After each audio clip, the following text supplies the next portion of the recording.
Hey YouTube, just making a quick video on figuring out your key code for your Lincoln Navigator. I bought this used. Owner didn't know the key combo for it. He forgot it. In the owner's manual, there was no key combination. So there is one other way you can figure it out. So I'm going to show you. If you come to your passenger side of your vehicle, and right underneath the glove box, it's right here. And I just briefly took these apart just to show you quick. You're gonna pull that one off. You can take this one out. This is your fuse one. It's behind here. You're gonna pop this off. A couple clips there.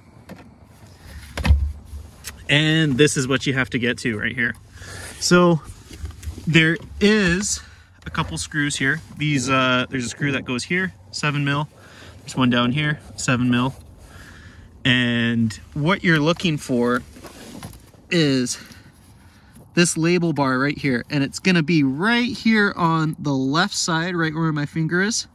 I'm not gonna show you mine just so you can't get into my vehicle, but it's tiny little numbers. It's 5 digits, and that's all you need to know. Go to your driver's side, type in those 5 digits, your vehicle's unlocked.